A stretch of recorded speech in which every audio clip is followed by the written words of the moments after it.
Student, कैसे हैं आप सब। उम्मीद करता हूँ सारे अच्छे होंगे। आपका फिर से एक बार स्वागत है आपके चैनल पर। मेरा नाम है हेमंत कुमार। आज हम बात करने वाले हैं एक पेपर जो है लर्न करने की। काफ़ी लोगों को यही प्रॉब्लम आती है, किसी भी सब्जेक्ट या पर्टिकुलर सब्जेक्ट जो उन्हें कठिन लगता है, याद करने में काफ़ी मुश्किलें आती हैं, या फिर फिजिक्स में ऐसे डेरिवेशंस होते हैं जिन्हें वो रटने के पीछे ज़्यादा जाते हैं, ना कि उनसे समझने में। और आप अगर किसी क्लास को मिस कर दिए हो, जब वो डेरिवेशन बताया जा रहा हो, जब आप वो नहीं आ पाए हैं, तो किस तरीके से उसको कवर करना चाहिए, उसके बारे में आज हम बात करेंगे।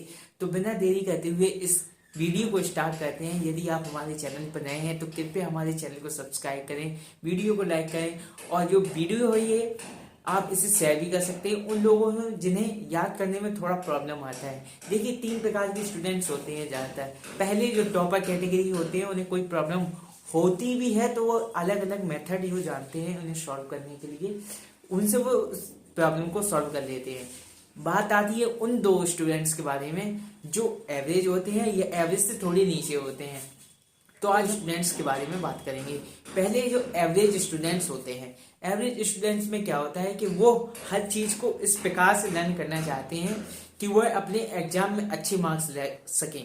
देखिए, ये तो बात अच्छी हो गई कि आप एग्जाम में अच्छे मार्क्स लाने के लिए मेहनत कर रहे हैं, लेकिन उस चीज को अपने दिमाग में एक प्रकार से एक्सपेरिमेंटल बेस लर्न करने के लिए भी आपको सोचना चाहिए, क्योंकि रेक्टाफिकेशन अगर आप करेंगे तो आगे जाके वो किसी भी प्रकार की किसी भी कॉम्पिटिटिव एग्जाम में, या कहा जाए किसी भी गवर्नमेंट बेस्ड जो एग्जाम्स होते हैं नौकरियों के लिए, उनमें कोई भी आपका फायदा नहीं होगा, क्योंकि ये निश्चित है कि कभी ना कभी आपको उन चीजों की आगे चल के जरूरत पड़ने वाली है, ये आप भी जानते हैं।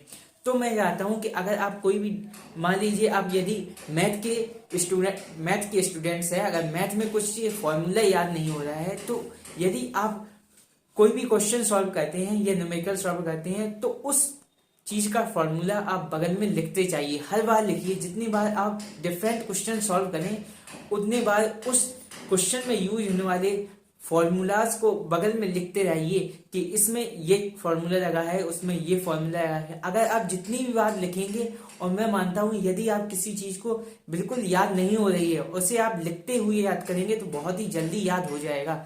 और हम इसी प्रकार फिजिक्स की बात करें तो फिजिक्स की में आपको चीजों को अपनी डेली लाइफ में रिलेट करना होगा।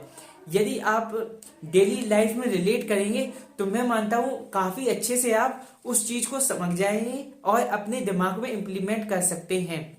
अब इसमें ये एक बात हुई कि आपको न्यूमेरिकल लगाने में बहुत दिक्कत होती है। न्यूमेरिकल फिजिक्स में जो न्यूमेरिकल होते हैं वो है आपकी थिंकिंग पर डिपेंड होते हैं, आपके एक्सपेरिमेंटल बेस्ड, कॉन्सेप्ट बेस्ड। यदि आपने उस चीज को बड़े ही कॉन्सेप्ट वाइज या कहा जाए एक्सपेरिमेंटल वाइज पढ़ा हुआ है, तो मुझे नहीं लगता कि आप न्यूमेरिकल लगाने में इतनी आपको दिक्कत होगी।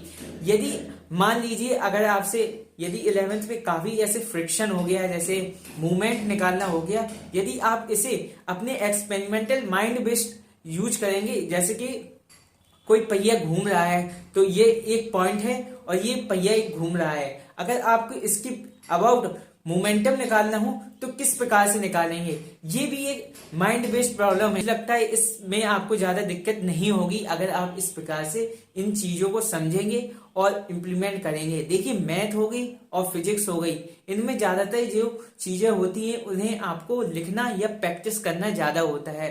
इसी प्रकार से केमिस्ट्री की बात होती है। केमिस्ट्री में कुछ चीजें हमें कोई फॉर्मूला याद नहीं हो रहा, कोई ये कहा जाए रिएक्शन याद नहीं हो रही, तो उसका भी एक सिंपल सा उदाहरण है, मैं आपसे कह सकता हूँ। या फिर देखते हैं आप 11th में 12th में काफी रिएक्शन होती हैं, कार्बन एमीन रिएक्शंस हो गई, या कई प्रकार की रिएक्शन जो होती हैं, उन्हें आप अगर राइट करते रहेंगे पीछे, कितने भी प्रकार लिख दें, कितनी भी प्रकार लिखें, किसी भी प्रकार से लिखें, बस लिखते उसे याद करते रहें, और उसे आप चाहे एक बार पूछे या 2 बार अपनी टीचर से पूछते रहें। यदि आप लिखते और पूछते रहेंगे तो मुझे नहीं लगता कि आप उस चीज को फिर कभी भूल पाएंगे। ये कुछ लोग कहते हैं कि वो पूछते नहीं है टीचरों से। देखिए, टीचर किस लिए हैं? आपके प्रॉब्लम को सॉल्व करने के लिए। यदि आप उस चीज पर काम करेंगे तो टीचर भी आपकी मदद करेगा। आपने 10 बार अगर उस रिएक्शन को लिखा है और नहीं आया है, अगर आप टीचर से पूछेंगे और उसे दिखाएंगे कि मैंने इतनी बार लिखा है तब भी मुझे नहीं आया, तो वो 100% आपको बताएगा। ठीक है, इसी प्रकार से अब आते हैं हम सेकेंड लेवल के स्टूडेंट्स पर, जो बिलो एवरेज होते हैं, एवरेज से भी। तो उन्हें कुछ चीजों पे उन्हें ज्यादा ध्यान देने की जरूरत है। फॉर्मूलाज जो होते हैं उन्हें उनको ग्रैब करना चाहिए। अगर आप फिजिक्स में देखें तो रिलेटिव मोशन या कहा जाए मोशन के लिए, और वेलोसिटी हो गया, और एक्सेलरेशन, स्पीड, इनके फॉर्मूले अगर फिजिक्स के न्यूमेरिकल नहीं लगा पा रहे हैं तो उन्हें ज्यादा प्रेफरेंस दीजिए। उन्हें लिख लीजिए, दीवार पे चिपका लीजिए अपने फ्रंट में, और स्टिकी नोट्स में लगा के रख लीजिए, जिससे कि आपको जब भी आप उन्हें देखें तो हाल उन्हें याद कर लें या एक माइंड में रेफरेंस हो जाए, देख लें, पढ़ लें। इस प्रकार से आप उन चीजों को लर्न कर सकते हैं। मैं मैथ की बात करूं तो मैथ में तो मैं सभी से यही कहना चाहेंगे, जितनी ज्यादा आप प्रैक्टिस करेंगे उतना ज्यादा आपको उसमें इम्प्लीमेंट या कहा जाए इम्प्रूवमेंट दिखेगी। और अगर आपको भी फॉर्मूला भूलने की दिक्कत है तो आप भी उसे बगल में लिख के उसे सॉल्व कर सकते हैं। और अगर हम बात करें कि कुछ लोगों को मेंटल हेल्थ में इशू होता है कि उन्हें ज्यादा जोर नहीं दे पाते हैं अपनी माइंड पे और याद नहीं कर पाते हैं, उनके लिए भी मैं यही सजेस्ट करना चाहूंगा कि वो ज्यादातर लिखें। अगर दिमाग पर लोड नहीं डालना चाहते तो मत डालिए, लेकिन अगर आप एक ही चीज को 1000 बार करेंगे तो मुझे लगता है कि वो आपके थोड़ा ना बहुत दिमाग में फिक्स हो जाएगी। आप वो भी काम कर सकते हैं कि अपनी फ्रंट वॉल पे जहां पढ़ते हैं वहां पे लिख के टांग सकते हैं या चिपका सकते हैं, या पीरियोडिक टेबल याद नहीं होती तो उसे याद कर सकते हैं। और पीरियोडिक टेबल यदि किसी को नहीं याद होती तो ऐसे काफी ट्रिक्स होती हैं जिस तरीके से आप उन्हें याद कर सकते हैं। मैं चाहता हूं कि आप इस वीडियो को ज्यादातर शेयर करें, और अगर आपका कोई टाइम टेबल नहीं है तो उसके लिए भी हमने 2 प्रकार की टाइम टेबल की वीडियो बनाई है। यदि आप कॉम्पिटिटिव एग्जाम की तैयारी कर रहे हैं विथ स्कूलिंग तो वो वाली वीडियो देख सकते हैं, और अगर आप 10th में या 12th में बोर्ड के एग्जाम की तैयारी कर रहे हैं तो भी वो वीडियो, एक सेकंड वाली वीडियो देख सकते हैं, जो मैं अब यहाँ पे पिन कमेंट में इशू कर दूंगा, जिससे आप देख सकते हैं उसे। तो मैं ज्यादा तो कहूंगा नहीं, बहुत ज्यादा लंबी वीडियो हो जाएगी। तो इसी के साथ मैं आपको बहुत बहुत धन्यवाद देना चाहूंगा क्योंकि आपने यहाँ तक हमारी वीडियो को देखा।